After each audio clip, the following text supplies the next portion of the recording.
Hello, and welcome to the Chapel in the Trees. The picture I'm standing next to is called the Golden Gate.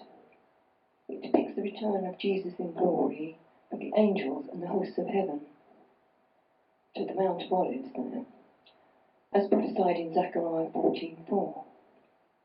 It says he will stand on the Mount of Olives, and the nearest gate is the East Gate or Golden Gate. I wanted to show him walking down the mountain and about to turn to walk towards the gate. The city walls of Jerusalem are shown in the background, and the East Gate just down the bottom here. This picture is relevant to the theme of the sermon, which is called the Big Picture. Not only as a pun, accidental really, because it's about the return of Jesus and regards to the East Gate and fulfillment of prophecy as part of the big picture. And it's based on Ezekiel 44, 1-2. Then the man brought me back to the outer gate of the sanctuary, the one facing east, and it was shut. The Lord said to me, "This gate is to remain shut.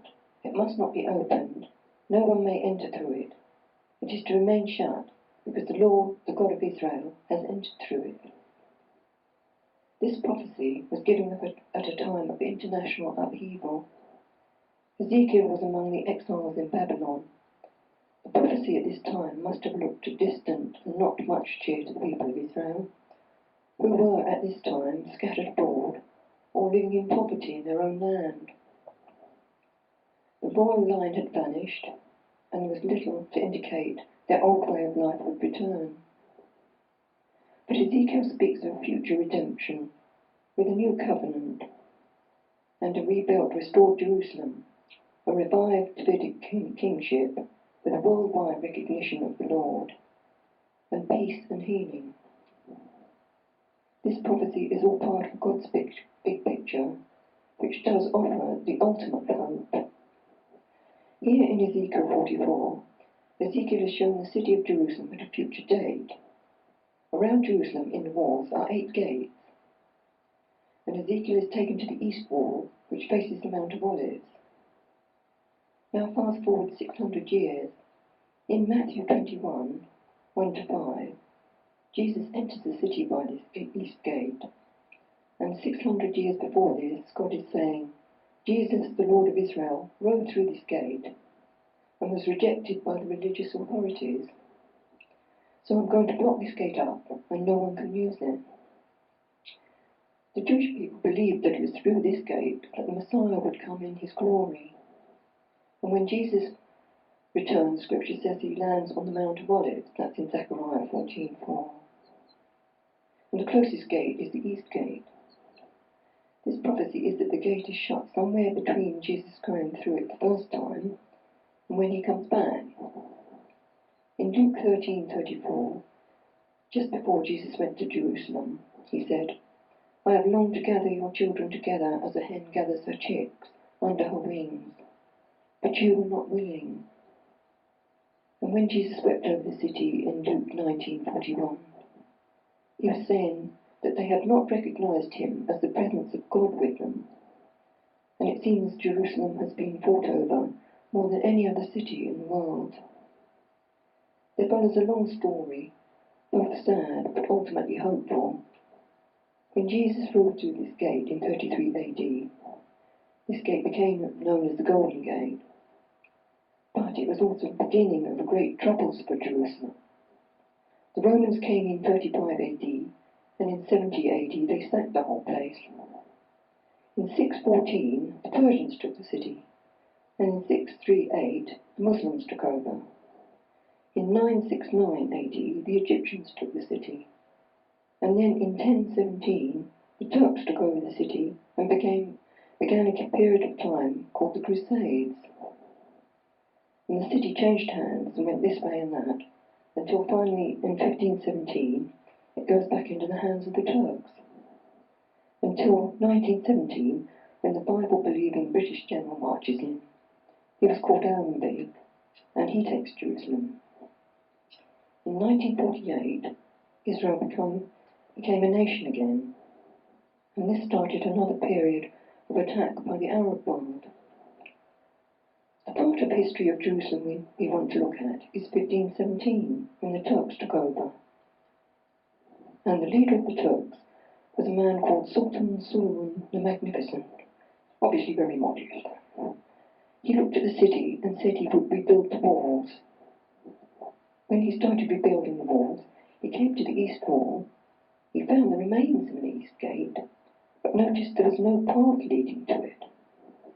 Now, anyone interested in defending a city would say that if the gate's not being used, just carry on with the wall. But not Suleiman. He rebuilt the gate and filled it up with solid blocks of stone all the way through. So Suleiman, 2,000 years after the prophecy in Ezekiel, has fulfilled the prophecy to the letter, not knowing that there was such a prophecy. It must have looked bleak for the exiles in Babylon when the prophecy was given.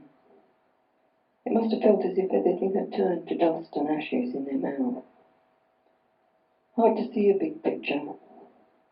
But after this, and later, after a longer and more terrible exile, there is a promise in Isaiah 61:3 to bestow on them a crown of beauty instead of ashes, oil of gladness instead of mourning, the garment of praise instead of the spirit of despair.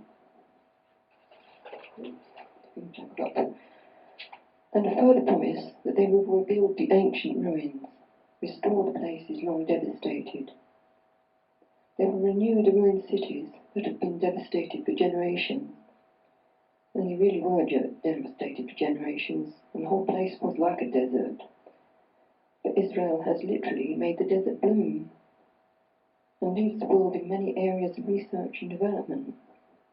Israeli research institutes lead the world in breakthrough technologies, computer and medical advances.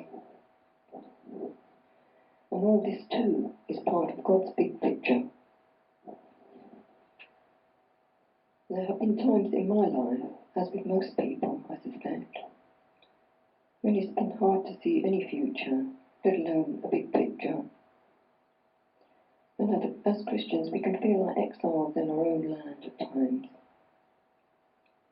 But there is the ultimate hope that we have to hold on to. Ezekiel tells us about the return of the glory in Ezekiel 43. Then the man brought me back to the gate facing east, and I saw the glory of the God of Israel coming from the east. His voice was like the roar of rushing waters, and the land was radiant with his glory. Maybe it's because Ezekiel was of a priestly family, but he is unique in focusing on Israel as a holy people, of the holy temple, in the holy city, in the holy land.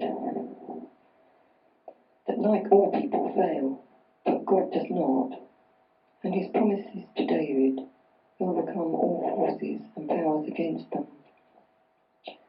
It's the ongoing story of the city that Jesus wept over, and that hopefully one day we'll recognize him. In fact, it is prophesied they will recognize him.